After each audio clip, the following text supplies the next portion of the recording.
Amy, let me tell you about a magical place that is so exactly designed to be enclosed space, year-round fun for the whole family that I bet you already know what I'm going to say before I even say the name. Let's say it together on 3. 1, 2, 3. Great Wolf Lodge. You got it, Amy. My kids loved Great Wolf Lodge when we went. You probably already know that it has a huge indoor water park with a wave pool, lazy river, a bunch of massive water slides. But then your pack can hit the other attractions because wait, there's more. Great Wolf Lodge has adventure-packed attractions like Magi Quest, a live-action game kids can play throughout the lodge, plus the Northern Lights Arcade. Spent some quality time there, so your kid who loves the lazy river and your kid who loves fantasy games will both have a great time. Great Wolf Lodge also offers great dining options and complimentary daily events like nightly dance parties, all under one roof. Unpack the car once and you're settled in to have fun. And with 22 lodges across the country, you're always a short drive away from adventure. We've both had such great times at Great Wolf Lodge, so bring your pack together at a lodge near you. Learn more at greatwolf.com and strengthen the pack. Hello, everyone, and welcome to Fresh Take from What Fresh Hell, Laughing in the Face of Motherhood. This is Margaret. And this is Amy, and today we're talking to Dr. Robyn Silverman. She is a child and teen development specialist and author of the USA Today bestseller, How to Talk to Kids About Anything, as well as the host of the popular podcast, How to Talk to Kids About Anything.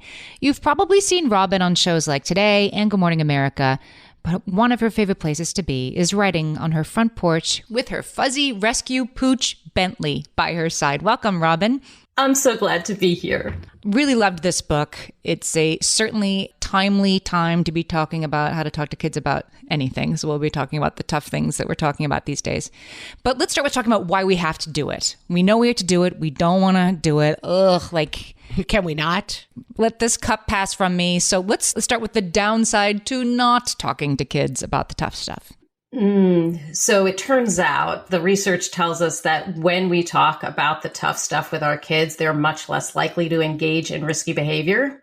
So that means that if we choose not to talk to them about the tough stuff, then the likelihood for them to get involved with risky behavior, all the things that we really wouldn't want them to do, it goes up. And we also know that if kids don't get the information from us, then the alternative is that they'll get it from somebody else, and you may not like who they get it from. Is it the boy in the back of the bus? Is it somebody's older brother or sister? Is it some TikToker? We often reference Amy would sit on the fire escape around the corner from school and be like, let me tell you a thing or two, and lecture the other kids. It was, if you don't want them leaning. It was me. I was the birds and the bees deliverer. I broke the news to many a fifth grader and with wild misinformation, P.S. Like I was wrong about many, many things. That's the point, right? Like if you don't want it to be the wrong information and you want it to be like, oh, my kid needs it through this lens, then you've got to do it. How important is it that it comes from us as opposed to another trusted source? I was talking to my daughter, who's 11, about an assembly that they had had at school. And I was honestly like, oh, they're a little ahead of me here because they were talking about texting nudes, like kind of stuff that I would have thought. And she was being kind of funny about it, like, what kid would do that? But I thought, well, actually, I've heard this advice before. You got to do it early. I was kind of surprised to hear that they were talking about that stuff to, early 6th graders. But I guess you got to do it. But I was like, well, I guess the school kind of took care of that. But I guess I have to do it myself too? ? If you want them to have the information before they do it instead of after, then you have to talk to them early on. And no, it really feels a little icky. But also to your question, if you have other trusted sources, that's terrific. You want to have the quote unquote village that can help. And I certainly do. You're talking about like aunts, uncles, really close friends. Absolutely. But you also want to be somebody who can say, I might not know all the answers, but I also want to talk to you about this. What do you feel about what you heard? Do you have any other questions? You can still be in there without knowing all the answers. So I want parents to realize that. I guess that's sort of a good door opening moment, right? I heard you talked about this at school and that surprised me, but I guess it is time to be talking about that. And what have you heard? It's the perfect door opener to Easy for me to say, I realize. But will be like the first of, you made the same point that we heard in the Puberty Podcast book a couple of weeks back when we interviewed those hosts, that it's not one and done. No, it's a series of little conversations along the way, because people will say to me, oh, I don't need to talk to my kid about sex yet because there's like only 13, which actually is verbatim what I heard from somebody. And actually, those conversations start extremely early. You think about body parts, consent, all those things that happen before you would get to the mechanics conversation. Those start really, really early. Same with death or failure or any other very tough conversation. Yeah. And I think, and we've wrestled with this before, that it's hard. You don't want to introduce information necessarily that feels scary, but you also, as you said, you don't know the day they're getting that information. And so it becomes really difficult. And I do think, especially you have little kids, you feel like your job is to shield them. But then, you don't want to be like, hey, we're having a nice Tuesday, but I could die unexpectedly. I don't know. Like, it just feels like so heavy and difficult to get there. But then people do die unexpectedly, or their friend's parent dies unexpectedly or expectedly. This stuff does happen. It's true. And these types of conversations are difficult. You think of your joyful child, you don't want to be introducing something so morbid, but that's our baggage about this information. So when we're talking about it, you might start with something like the leaves falling off the tree, the plant dying, the bug on the ground when you're walking in the park. It can be just part of the life cycle. Do you see that bug is not moving? Do you know why he's not moving? And then go into when something dies, their body doesn't work anymore. They don't breathe, they don't eat, they don't feel any pain at all. Go right to the area that you think might be of concern. And then when somebody's dog dies, you have something to stand on before you get to why Buddy the dog died or why somebody's grandparent died.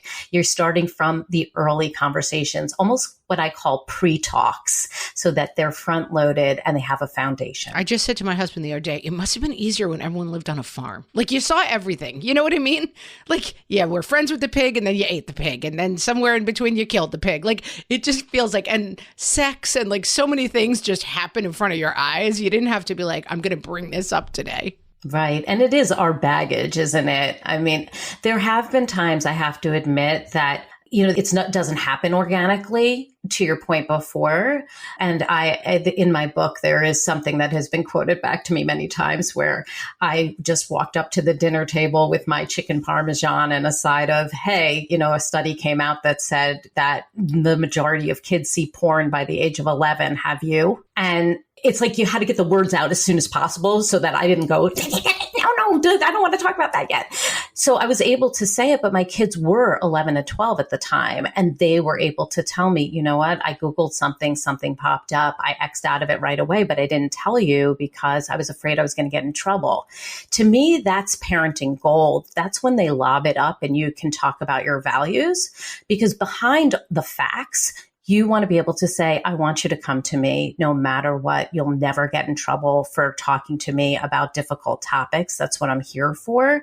And you absolutely would not get in trouble for that happening. What I want you to do is come to me and say, this happened. What could I do to make sure that doesn't happen? And here's why this is important. Here's why we don't want to look at those images. Here's what it does to the brain. So it provides an in. And sometimes you do need to just rip off the Band-Aid. Well, there was a bit of research in the book that really surprised me and was sort of welcome news, that when kids are asked, do you want your parents to talk to you about things like porn? I would assume that they'd be like, no, never. That you report in the book that kids sort of say like, yes, I wish they did talk to me about suicide, sex, porn, things that were like the last thing we want to talk about, the things they wish they could talk about with us. Yes. And I think that it is sometimes surprising for parents to hear it. But then in retrospect, if we think back, like, don't we wish that somebody talked to us about some of the topics that we didn't know about when we got into situations with a sexual situation, or we heard about a suicide? Many of us had no template, no information about these kinds of things. And now we have this gift of time to be able to talk to our kids about these tough topics. And then our kids get the actual information. They want to feel prepared. They want to be savvy. They don't want to be in the dark and go to a party and then all of a sudden somebody offers them a drink and they don't know what to say. My daughter actually talked to me in the car very recently. She's 14 and said, so if I was ever in a situation where I was at a party and people were drinking, and not now, but maybe like in the future, and then I was drinking, would you just be so mad? Would you be just so furious? That's the time that you can insert those values and say, you know what, I'm going to be consistent here. You know how I feel about underage drinking, but here's what I really would want you to know in this situation. I'd want you to call me day or night, 3:00 in the morning, 3 towns away, and tell me, can you come and pick me up? Because my main concern would be your safety and your wellness, and that you feel comfortable. And you should always feel that you can come to me. You would never get in trouble for asking for help. I have a reflection about that. Let's take a break. We are talking to Dr. Robyn Silverman, and we will be right back. Hellions, it's time for some spring cleaning, and I don't just mean the coat closets. Doing your financial spring cleaning can actually be super easy when you let Monarch do your financial spring cleaning for you. One dashboard that gets your entire financial life organized. No more clutter, no more mess, no more logins scattered everywhere, just accounts, investments, property, and more, all in one place. Get your first year of Monarch for half off, just $50 with promo code FRESH. Monarch allows you to look not only at what you've already spent, but also to plan for the future. With Monarch, you can set savings goals, plan for big purchases, and notice spending trends before they become a problem. I can generate cash flow reports that show me what we spent this quarter, this month, what we're probably going to spend next month, and feel prepared, organized, and knowing how to plan for the future. No more surprises and a lot more clarity.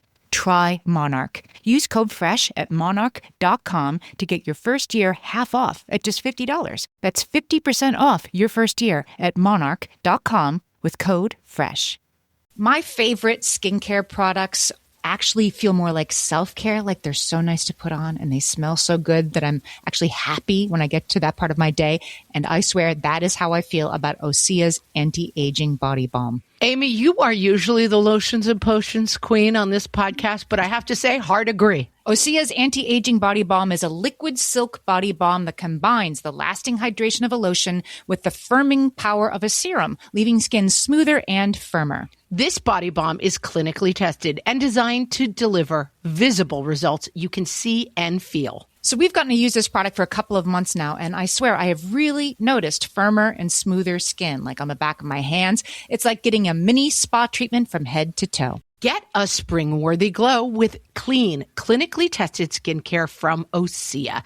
And right now, we have a special discount just for our listeners. Get 10% off your first order site-wide with code FRESH at OseaMalibu.com. That's 10% off your first order with code FRESH at OSEAMalibu.com. Amy, when I'm having a good hair day, it usually makes my whole day better. And that's why on every day, I'm taking Nutrafol. Nutrafol is the #1 dermatologist-recommended hair growth supplement brand, and it's the #1 hair growth supplement brand personally used by dermatologists. Nutrafol's hair growth supplements are peer-reviewed, NSF certified for sport, and clinically tested. Nutrafol offers multiple formulas for men and women, tailored to different life stages and lifestyle factors, so you get support that's actually right for you. Adding Nutrafol to your daily routine is easy. Order online, no prescription needed, with automated deliveries and free shipping to keep you on track. Let your hair be one less thing to worry about. See visibly thicker, stronger, faster-growing hair in 3 to 6 months with Nutrafol. For a limited time, Nutrafol is offering our listeners $10 off your first month subscription and free shipping when you visit Nutrafol.com and enter promo code LAUGHING. That's Nutrafol.com, spelled Nutrafol.com, promo code LAUGHING. I think it is often surprising. I had this experience myself as a child where I was not a popular kid. I wasn't doing a lot of stuff. And then I was at a sleepover, suddenly ended up at like a popular kid party. And I knew all the values and I knew all the rules. And the next thing I knew, I was like driving a bunch of lacrosse players to get liquor because I just did not have any ability to handle the situation.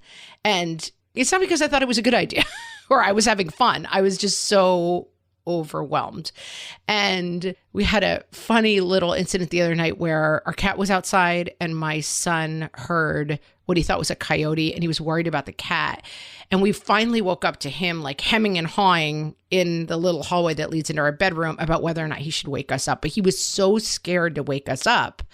And I was so surprised by that. And I think my parents would have been so surprised that the minute I walk into a party and some cute lacrosse player was like, take my keys, you're driving us to alcohol. And I was like, okay, I don't have a license, but I guess I will. That we have one relationship with our kids, but our kids see us as scary and unapproachable in a way that I think is hard for us to calculate. And it was kind of lucky that happened because we had to sit down the next morning. I said, listen, this thing came up last night. You know, if you wake me up to ask me where you left your Nintendo, I'm going to yell at you, but you can always wake me up if you're scared or nervous. Like, I was so surprised I had to say that. It felt really sort of sad and surprising to me that my kid was really wanting to wake me up to say he was afraid a coyote was eating our cat, but he was too scared of me to do it. Like, is there a way to bridge that gap? And I don't know. I was unpleasantly surprised. I think that's such a good realization that kids need to hear things over and over again just to punctuate the point, whether it's you can wake me up or you can pick me up or whatever it is that is a concern. They're doing a check. They're testing you and they want to see, are you consistent across the board? So if I happen upon porn by accident, you're telling me that I wouldn't get in trouble for telling you. If I wind up at a party where there's drinking, you're telling me I wouldn't get in trouble for asking for help. If I wake you up in the middle of the night, I'm not going to get in trouble for asking for help. These are those perfect parenting moments that are lobbed up that often we just we don't even think about, what I would say about that. But they really do need to hear it. And over time, they need to hear it. So we say it when they're 3, we say it when they're 7, they say it when they're 10, they're 15, and they keep saying it. You would never get in trouble for asking for help. Kids need to know that from a variety of sources. We know that young people don't feel like they have at least 3 key adults to come to in a time of need or challenge. So that's on parents to reinforce that information, but also aunts, uncles, grandparents, whomever else who are listening. You're also really integral in being able to say, you can come to me. And if you're scared to come to your parents, I want to be the one you come to next because I'm a trusted source. I can remember being, the teenager in that situation, or imagine myself being the teenager in that situation, like, well, I'm probably not supposed to drink this and I'm not sure how I'm going to get home, but my parents would never, that it would be too much for them to understand that I was in this situation. They'd be so disappointed in me for being in this situation that I can't go to them, that they're too innocent almost to handle this situation. And so I need to protect them by not telling them what's going on. And so sometimes maybe that's the reason that we're the last to know what's going on with our kids. Right. I mean, I think that a lot of kids, they even tell my daughter, like, I don't feel like I can go to my parents, and often are very wide-eyed to find out what she feels like she can tell me. It's just showing up again and again, saying those same things. I'm here to listen.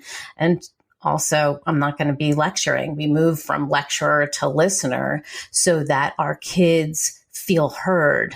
We're not going to just talk at them. We're going to ask them, how do you feel? What do you think about this? And refrain from pushing an agenda, which is from our perspective, because we want to know, what do you think from your perspective, from your experience? And can I give you some advice here from my perspective? And then open up a dialogue. A conversation is between 2 or more people. That doesn't mean that it's going to be some kind of mental soliloquy that we're giving and just pontificating to our kid about, oh, well, you can't drink at a party. yes, that may be a value that you have, but if that's the only thing you say in that moment, you've missed the opportunity to bridge that gap, as you were saying, and connect through conversation. And then I think sometimes there's a barrier in terms of consequences, that we want to have consequences for behavior, but that we don't want to reinforce to kids that if they bring us things that we're going to be mad at them. And then this also comes up often with secret keeping. Like, if I can tell you something, will you promise not to repeat it?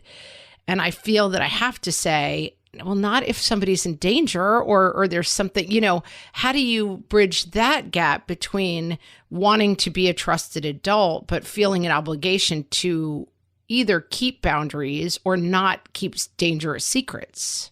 Well, the dangerous secrets, like, I've been very open with my own kids. And I would say, I say this in the book as well, that we need to be very open with our kids and say, listen, if I ever feel that you are in danger or somebody else is in danger, then that's going to be my main interest, is to keep people safe. So I'm not going to check your phone on a day-to-day basis, for example. But if ever I think that somebody's in danger, I'm checking your phone. I say it like straight out. I don't feel like there's any, going around things. I don't want to be sneaking.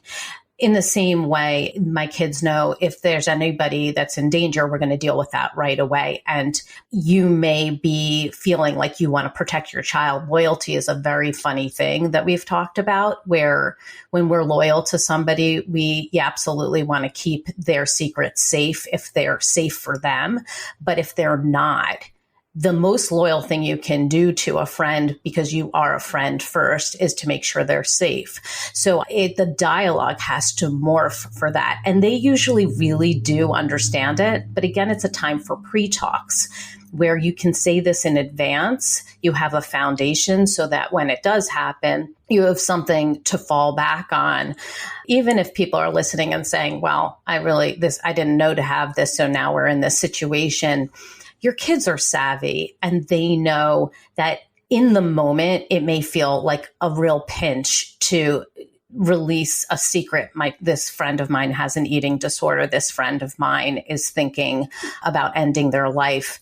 Yeah, they've been sworn to secrecy, but how will they feel 5 days from now, 5 months from now, 5 years from now, if they kept a secret that would end tragically? So, Robyn, this book is longer than I expected. It's 400 pages. It's a long book, and it's because you cover the waterfront on not just the sort of obvious things we've been talking about, the things we really don't want to talk to our kids about, but really have to. But there are other things in here as well that are all based on sort of the questions you got most often from parents. So tell us some of the other topics that are included along the way.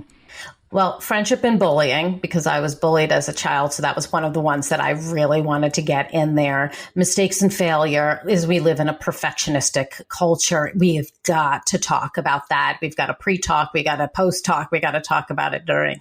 And I also talk about money, how to talk to kids about money. We know that kids often don't have a foundation of how to talk about money. They don't know how to deal with it. And if we don't talk about it, then they go off to college or onward after college, or they go off to work and they don't know what to do with money. So those are 3 examples of things that we haven't talked about yet. Big feelings. It's so important these days with anxiety and depression, and understanding you can express your feelings. So yes, sex, death, porn, all of those, but all of these other smaller topics. And by the way, the book would have been an anthology if I let it. It could have been even longer. So much to say about everything. So much. We're talking to Robyn Silverman, author of the new bestseller, How to Talk to Kids About Anything, and we'll be right back. You know that thing where you get an amazing pair of shoes at a really great price and want to tell everyone about it? Yeah, so do we. Here at Designer Shoe Warehouse, we'll give you something to brag about, like the latest styles from brands you love, or the trends everyone's obsessing over, or shoes that make you feel like, well, you. So go ahead, show off a little. Find shoes that get you at prices that get your budget. Head to your DSW store or DSW.com today. DSW. Let us surprise you. All my kids learned to swim when they were little. It was super important to me that they be confident and safe in the water. There was only one problem with that. taking them to swim lessons. I mean, the pools were freezing. There were always cranky adults doing laps right there. And it was definitely not, for any of us, what you would call fun. Amy, heard. But now there's Goldfish Swim School. Goldfish takes a really thoughtful approach to swim lessons, combining research-based teaching with a warm, kid-friendly environment that actually helps kids thrive in the water. Every detail at Goldfish is thoughtfully designed to create a golden experience, from shiver-free, warm indoor pools to comfy waiting areas for parents to professionally trained lifeguards on deck. Goldfish uses an approach called the science of swim play, which combines guided play with proven teaching techniques to help kids learn to swim, build water safety skills, and gain confidence, all at their own pace. Lessons are designed to meet kids exactly where they're at. If you've been thinking about swim lessons or just wondering where to start, this is a great opportunity. Right now, Goldfish Swim School is offering a waived membership plus your child's first lesson free at participating locations. Just visit goldfishswimschool.com/free to find a location near you and enroll using promo code FREE. That's goldfishswimschool.com/free, promo code FREE. Robyn, this seems like too well-timed an episode on how to talk to kids about anything to not talk about how do we talk to them about what's going on right now in Israel and Gaza and children being killed, children being kidnapped. It's a lot to hold. And I was hoping that you could give our listeners your expert advice in sort of ages and stages. How do we help them wrap their heads around this time? It's a very tough topic. And to be honest, it's one of those topics that's hard for adults to understand.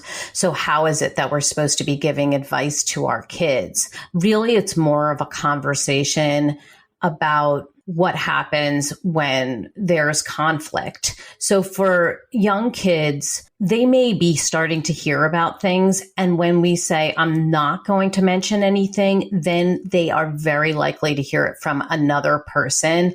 And they may find out that there's something going on and they think it's really close to home. Somebody came to me today and said that very same thing.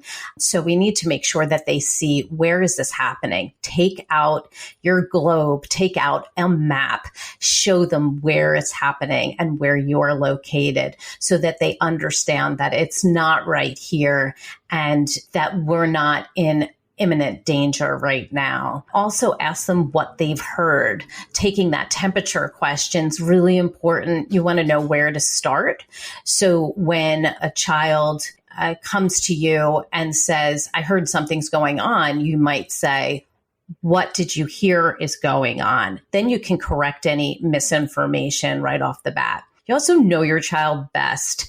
And so you also know how sensitive they are. Putting up images and having all the news on is not a good way for kids to receive information unless they're the kind of person where you're sitting with them and you're watching a news station you know is not going to show them very sensitive information. So something that is put out for kids online to help explain the situation. Maybe they're very visual. Maybe they do want to see a little report, but you have a trusted source in mind before.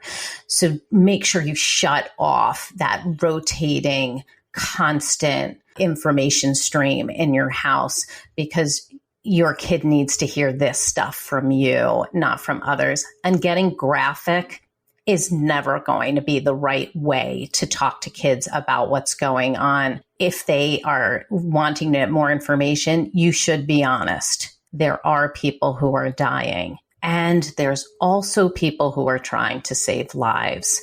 These are the people, as you hear, let's look for the helpers.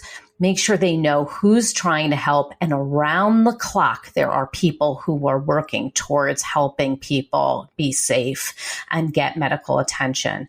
We also can be the helpers. There are marches. There are ways that we can send supplies. Mom and dad went to a blood bank, whatever it is that you personally can do so that they feel like they're contributing in some way. Otherwise, many people can feel very helpless. Yeah, I think that the one thing I notice about this situation is I have older kids, teens and tweens, and it's the first time that I've had to have a conversation with them about like, while you're scrolling or it's my kids are not on TikTok, but I mean, it's in the groundwater, right? They're seeing on a YouTube Shorts, whatever else. It's a time where you have to be really conscientious of your social media use. Like there's images and other things that are floating around that you're probably not ready to see, you don't want to see, and they're going to be upsetting. So that's another thing. We're much less, I mean, when I was young, you could not turn on the 5 o'clock news or turn it off before a segment. And that was it. That was the one source of information coming into the house. Now it's coming like through the walls, it's on every app. And I think that, again, a situation I didn't necessarily want to bring up, but I found myself saying, hey, you haven't heard about this yet. I think it happened, maybe it began on like a Friday. We were into the weekend and I said, we need to sit down and have a conversation about this because I want you to be much more careful on your phones right now. And you're going to start hearing about it on Monday at school. And there may be, and it's not because they're terrible people, it's because they're curious, people who have seen things that they want to call you over and share. Like you have to really put some guards up right now around the images that you are allowing into your sphere. It's a little bit easier with little kids, but when you're dealing with teenagers, it's very hard to keep this stuff out, I think. I want to highlight what you're saying because that is a very good point. When I have tweens and teens as well, and I feel that it's incredibly important to say you can be in control of what you see. You don't have to be a mindless recipient of what's going on. And also to your point that people will be hearing things at school or otherwise, and some people will disagree with the values or what we are saying here in our households. And let's talk about, what do you feel is right? And what will you do if somebody says something, challenges you in this way, or says something really negative about somebody else in your class because of who they are or their culture? Let's make sure that you have what you're going to do in that situation. Are you going to walk away? Are you going to stand up for your friend? Are you going to go get some help from an administrator? How do you want to handle this? Because we certainly don't want people attacked who are our friends, and get that out in the open, because we all can be allies in different ways. And many of us can't stay silent, but at the same time, you don't want to be saying things that make things that much worse. You want to make sure that we're just not having really negative interactions that make our friends or ourselves feel belittled and completely unable to operate in a school system because we don't feel safe. So let's go back to the good stuff, the warm and fuzzy stuff, because there are reasons that these conversations are worth the discomfort, right? Not only for the information we're imparting, but to get through it because they change our relationship with our kids, as you point out in the book. So tell us how that can start to happen. When we connect through conversation, our children know that they can come to us during the time when you see that kids are tweens and teens, especially where they're supposedly individuating, and that's natural and normal for them to be pulling away. They still need accurate information. So you can become very much a lifeline for them to get the information that they need in order for them to go out on their own. You want to start early opening up that door so that each time your child is in a situation where they don't know what to do, they're not thinking, I'm going to get in trouble if I say anything, but rather my parents will know just what to do, or I can't wait to talk to my parents about this. You being that trusted source, you know how your child receives the information best. You know they're getting the information that they really need and that's accurate, and also has your values and helps them to develop theirs. They're not blindly receiving information and just accepting it. You're asking them, how do you feel? Let's talk about it. And maybe you might even be saying, you've changed my perspective about this. Kids know a lot more about things than we do in their own world. And we really need to open up our ears and hear them out, because when we can say, hey, I want to hear what you have to say, our children feel like a new connection with us. They're no longer just, oh, my parents are the sages. They can learn something from me. They value what I think. And that can go a very long way with creating a very strong, lifelong connection. Oh, that's such a good point. Robyn, tell us about your podcast. Oh, thank you. So in 2017, I started How to Talk to Kids About Anything. And the reason why I started it is because I wanted to write a book that was founded on all the kinds of interviews with best-selling authors and top experts that I can get. But instead of keeping all of those to myself and just interviewing for the book, I put them out as a podcast so people could really benefit from them. The way I think about my podcast is me providing the full child development pie, all the different areas that we need to talk to kids about tough topics, from sex to death to failure to money and everything beyond. And all the people who come on, these experts and best-selling authors, they provide the very deep slices of that pie, the very strong research perspective experience that allows us to really expand our minds. So by the end of the podcast, and then by the end of listening to this every week, we really have a very expansive set of knowledge and skills, strategies, tips, scripts that we can use with our kids. It's like a master class in how to talk to kids about anything. We've been talking to Robyn Silverman. Her new book, bestseller, is also called How to Talk to Kids About Anything. We'll put the link to the podcast and the book in the show notes. Robyn, tell our listeners where else they can find you on the internet. You can come to see me at drrobynsilverman.com. And I'm also on Facebook under Dr. Robyn Silverman, Instagram under Dr. Robyn Silverman. And I know we're still doing X. That's under Dr. Robyn. Yeah, no Silverman after that. And I would be so excited to hear about what you think and what's going on in your family. So please get in touch. We'll put all those links in the show notes as well. Robyn, thanks for talking to us today. Thank you. This was a great conversation. It was so great talking to you today. Thank you for having me.